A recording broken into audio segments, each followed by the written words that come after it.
Air India की flight AI2455 जो तिरुवनंतपुरम से दिल्ली जा रही थी को तकनीकी समस्या और खराब मौसम की वजह से चेन्नई एयरपोर्ट पर इमरजेंसी लैंडिंग करनी पड़ी। इस विमान में लगभग 100 यात्री सवार थे, जिनमें 5 सांसद भी थे।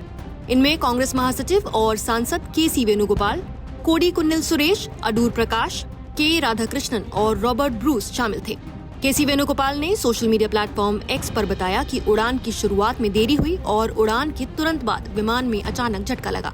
करीब 1 घंटे बाद पायलट ने बताया कि तकनीकी दिक्कत है और उन्होंने विमान को सुरक्षित रखने के लिए चेन्नई की तरफ मोड़ दिया।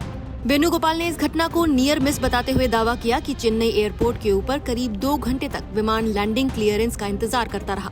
पहली लैंडिंग की कोशिश में उन्होंने कहा रनवे पर पहले से ही एक और विमान मौजूद था, जिसके चलते कप्तान ने तुरंत विमान को ऊपर खींच लिया, जिससे यात्रियों की जान बच गई। दूसरी कोशिश में विमान सुरक्षित उतरा। साथ ही उन्होंने कहा कि हम आज किस्मत और भगवान की मेहर से बचे, लेकिन पैसेंजर सेफ्टी लक पर निर्भर नहीं होनी चाहिए।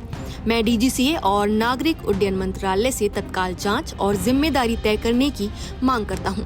हालांकि एयर इंडिया ने वेणुगोपाल के दावे को खारिज करते हुए कहा कि फ्लाइट का डायवर्जन महज एक सावधानीपूर्ण कदम था, जो संदिग्ध तकनीकी समस्या और खराब मौसम की वजह से लिया गया था।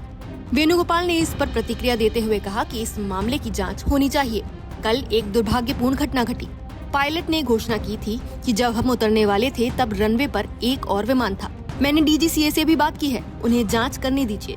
एयर इंडिया झूठ बोल रही है। I already tweeted brother yesterday. I don't want to exactly. There should be an inquiry on that issue. Unfortunate incident happened yesterday. This was announced by the pilot only that there was another aircraft is in the runway when we are going to land it. This is announced by pilot, none other than that. So, I spoke to DGC also yesterday night itself. Let them have an inquiry, proper inquiry. Air India came out with a statement. They said that. That's what I am telling. That was a lie. Air India is lying that. It was announced by captain only. आपको बता दें कि airline के बयान के मुताबिक Chennai airport पर पहली लैंडिंग की कोशिश के दौरान एयर ट्रैफिक कंट्रोल यानी ATC ने गो अराउंड का निर्देश दिया था, लेकिन ये किसी अन्य विमान के रनवे पर मौजूद होने के कारण नहीं था। एयर इंडिया ने यात्रियों से हुई असुविधा के लिए खेद जताया और कहा कि चेन्नई में मौजूद उनकी टीम सभी यात्रियों को जल्द से जल्द उनके गंतव्य तक पहुंचाने के लिए वैकल्पिक व्यवस्था कर रही है। कंपनी ने दोहराया कि यात्रियों और क्रू की सुरक्षा उनकी सर्वोच्च प्राथमिकता है। तो क्या ये महज एक तकनीकी और मौसम से जुड़ी घटना थी या फिर वाकई सुरक्षा में कोई बड़ी चूक हुई? इस पर सच्चाई सामने लाने के लिए DGCA की जांच का नतीजा अहम होगा। आप इस मामले में क्या कहना चाहेंगे? अपनी राय हमें कमेंट करके जरूर बताएं। नमस्कार, मैं हूं मानक गुप्ता।